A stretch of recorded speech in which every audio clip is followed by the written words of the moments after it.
तुभ्यो नमः कान्ताय कल्याणगुणैकधाम्ने नवद्युनाथप्रतिमप्रभाय नारायणाय अखिलकारणाय श्रीप्राणनाथाय नमस्करोमि. ಶ್ರೀಮತ್ಸಮಧ್ವವಿಜಯ ದ್ವಿತೀಯ ಸರ್ಗದಲ್ಲಿ 53ನೇ ಶ್ಲೋಕ.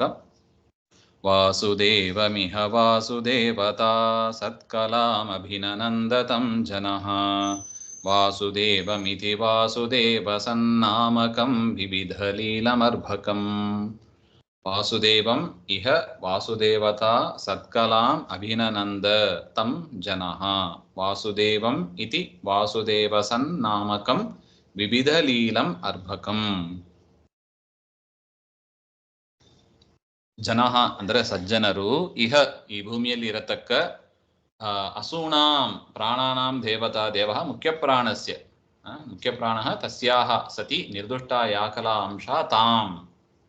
ಅಂದರೆ ಮುಖ್ಯಪ್ರಾಣದೇವರ ಕಲೆ, ಮುಖ್ಯಪ್ರಾಣದೇವರ ಕಲೆ ಅಂದರೆ ಮುಖ್ಯಪ್ರಾಣದೇವರ ಒಂದು ಅಂಶ, ಅವರೇ ವಾಯುದೇವರ ಒಂದು ಅಂಶವೇ ವಾಸುದೇವನಾಗಿ ಬಂದಿದ್ದಾರೆ ಹಾಗೆ ಅಂತ.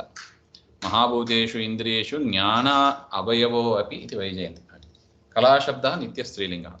ಮುಖ್ಯವಾಯು ಅವತಾರಭೂತಂ ಇತ್ಯರ್ಥ. ನೋಡಿ ಬರೀತಾರೆ, ಮುಖ್ಯಪ್ರಾಣದೇವರ ಅವತಾರಭೂತರಾದ ಆ ವಾಸುದೇವನ ಉಕ್ತರೀತ್ಯ ನಾನಾ ವಿಧ ಲೀಲಾ ಕ್ರೀಡಾ ಯಸ್ಯ. ಹಿಂದೆ ಈ ಅಧ್ಯಾಯದಲ್ಲಿ ಅದ್ಭುತವಾದ ಆಚಾರ್ಯರ ವಾಸುದೇವನ ಬಾಲ ಲೀಲೆಗಳನ್ನೆಲ್ಲ ವರ್ಣನೆ ಮಾಡಿದ್ದಾರೆ.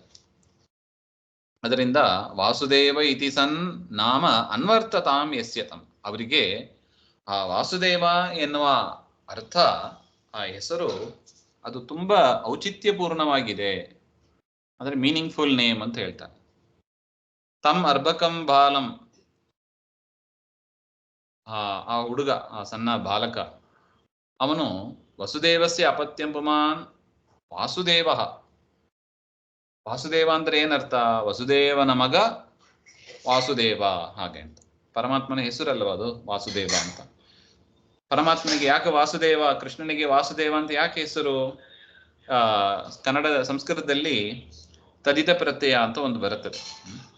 ಅದರಲ್ಲಿ ಹೇಳ್ತಾರೆ ವಸುದೇವಸ್ಯ ಅಪತ್ಯಂ ಪುಮಾನ್ ವಾಸುದೇವ ಹಾಗೆ ಅಂತ. ವಸುದೇವನ ಮಗ ಆದ್ದರಿಂದ ವಾಸುದೇವ ಅಂತ. ವಾಸುದೇವಂ ವಾ ಶ್ರೀಕೃಷ್ಣ ನಾಮಾನಂ ಭಗವಂತಂ ಇವ.